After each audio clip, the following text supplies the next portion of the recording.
আসসালামু আলাইকুম ওরহমতুল্লাহি তাআলা ও বারাকাতুহু। সম্মানিত হুজুর টিভি 24 চ্যানেলের দর্শকবৃন্দ, আশা করি সকলে ভালো আছেন। আজকে আমি আপনাদেরকে খুবই গুরুত্বপূর্ণ একটি দোয়া নিয়ে কথা বলবো। আল্লাহ রসুল সাল্লাল্লাহু আলাইহি ওয়াসাল্লাম বলেছেন, যে ব্যক্তি সকালবেলা এই দোয়াটি পড়বে, সে যদি দিনের বেলা মারা যায়, আল্লাহ রসুল সাল্লাল্লাহু আলাইহি ওয়াসাল্লাম বলছেন সে জান্নাতি হবে।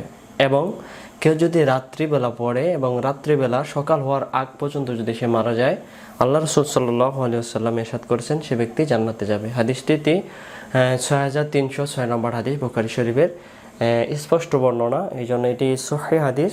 রসুল সাল্লাল্লাহু আলাইহি ওয়াসাল্লাম গ্যারান্টি দিয়েছেন সে ব্যক্তি জান্নাতে যাবে। আর আমরা এটাকে অনেকে পড়ি কিন্তু হলো শুদ্ধ না, উচ্চারণ কিছু কিছু জায়গায় ভুল করি। আর অনেকে বাংলা খুঁজি, আমরা ইউটিউবে গিয়ে বাংলা খুঁজি যে বাংলা দিয়ে আমি উচ্চারণ শিখব না।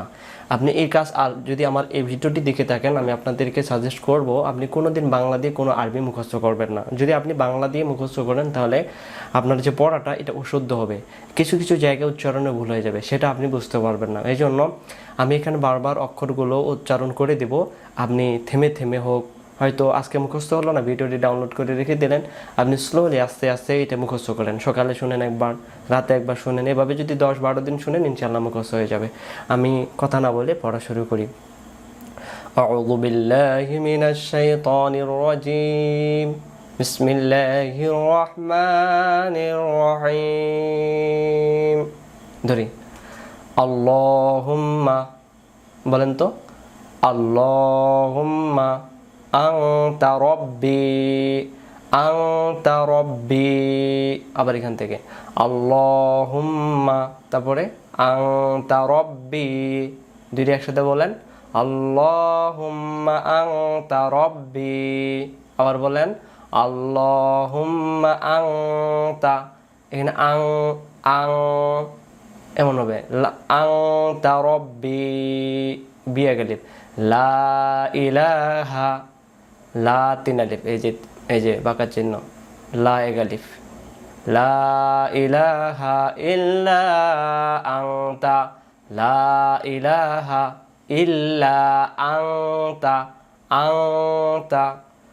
এখান থেকে আরেকবার আল্লাহুম্মা আনতা রব্বি, লা ইলাহা ইল্লা আনতা। পরে আমরা এটা অনেকে বলি খালাক্তানি, খালাক্তানি। এটা খালাক্তানি বললে এটাকে খ উচ্চারণ হয় না, এটা হবে খলাক্তানি, খলাক্তানি। এখান থেকে আল্লাহুম্মা আনতা রব্বি, লা ইলাহা ইল্লা আনতা, তারপরে খলাক্তানি। পরে আসেন ওয়া আনা, আনা টানা নিষেধ, আনা টানা মানা। কোরআন শরীফে যত জায়গায় আনা আছে, আনা টানা মানা, আনা টেনে পড়া যায় না। ওয়া আনা আবদুকা, আবদুকা, গলা থেকে আবদুকা, প্রথম লাইন আবার আল্লাহুম্মা আনতা রব্বি, তারপরে লা ইলাহা ইল্লা আনতা, তারপরে খলাকতানি ওয়া আনা, ওয়া আনা আবদুকা, ওয়া আনা আলা, আনা টানা মানা, ওয়া আনা আলা, ওয়া আনা আলা আহদিকা, এমন হবে আহ আহ আহ, ভিতর থেকে আসবে, ওয়া আনা আলা আহদিকা ওয়া ওয়াদিকা। এই জায়গায় আমরা ভুল করি, আমরা বলি ওয়াওয়াদিকা, ওয়াওয়াদিকা। বাংলা দিয়ে এভাবে দেওয়া আছে ওয়াওয়াদিকা, তাহলে এখানে আইন অক্ষরকে আদি করার জন্য ওয়াওয়াদিকা, ওয়াওয়াদিকা মাস্তাতাতু। এইটা আমরা ভুল করে পড়ে আমরা বলি যে মাস্তাতাতু, মাস মিম সিন জবর মাস, তা জবর তা, মাস্তা ত তু, মাস্তাতাতু। তারপরে আউযু বিকা, আউযু বিকা, আমরা বলে থেকে আউযু বিকা, উচ্চারণ ভুল, আউযু বিকা মিন শাররি, এটা মিং হবে, মিন শাররি মা সনাতু। আবার মিন শাররি মা সনাতু। আবু উলাকা, বু এগাল, বু 4 আলিফ, যে মোটা চিহ্ন, যে অক্ষরের উপরে মোটা চিহ্ন পাওয়া যায় সে অক্ষর 4 আলিফ টানতে হয়। আবু উলাকা মিন শাররি মা সনাতু, আবু উলাকা বিনি'মাতিকা। আবার বলেন বিনি'মাতিকা আর যদি পড়ি বিনিমাতিকা, এখানে আইন অক্ষর উচ্চারণ ভুল হয়, বিনিমাতিকা। তারপরে আলাইয়া, আবার বলেন আলাইয়া।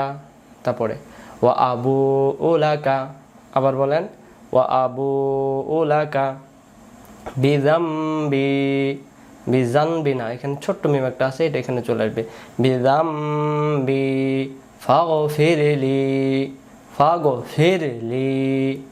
আবার বলেন ফাগফিরলি ফাইন্নাহু লা ইয়াগফিরুয যুনুবা। আবার বলেন ফাইন্নাহু লা ইয়াগফিরুয যুনুবা ইল্লা আনতা। আংতা, তাও বলতে পারবেন, আংত এমন করে বলতে পারবেন। আমি এবার ফিনিশিং আসি, উচ্চারণগুলো শব্দে শব্দে করি ইনশাআল্লাহ করে। আল্লাহুম্মা আনতা রব্বি লা ইলাহা ইল্লা আনতা খলাকতানি ওয়া আনা আবদুকা ওয়া আনা আবদুকা ওয়া আনা আলা আহদিকা ওয়া ওয়া'দিকা মাস্তাতা'তু আউযু বিকা মিন শাররি মা সনা'তু। আমরা অনেকে বলি মা সানাতু, সানাতু বললে সজ্জব স, এটা ভুল হয়, আইন অক্ষর বাজে। মা সনা, মা সনা'তু আবু উলাকা, আবু উলাকা বিনি'মাতিকা আলাইয়া ওয়া আবু উলাকা বিযামবি ফাগফিরলি فإنه لا يغفر الذنوب إلا أنت اللهم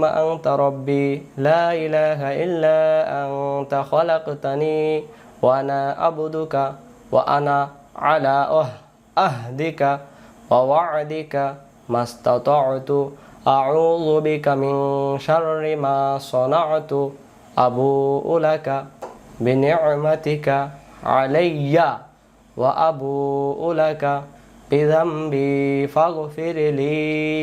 লিটান দিতে হবে, ফাগফির ক্ষমা করে দাও, কাকে? লি মানে আমাকে। এটাই যদি আমরা ভুল করি তাহলে এখানে উচ্চারণ বল ফাগফিরলি ফাইন্নাহু লা ইয়াগফিরুয যুনুবা ইল্লা আনতা। তো ইনশাআল্লাহ ভিডিওটি ভালো লাগলে আমাদের চ্যানেলকে ফলো করবেন। আমি এখানে বিভিন্ন দরুদ দোয়া শিখে থাকি এবং কোরআন শিক্ষা দিয়ে থাকি। আজকে এই পর্যন্তই, ভালো লাগলে আমাদের সঙ্গে থাকবেন। আসসালামু আলাইকুম ওয়া রাহমাতুল্লাহি ওয়া বারাকাতুহু।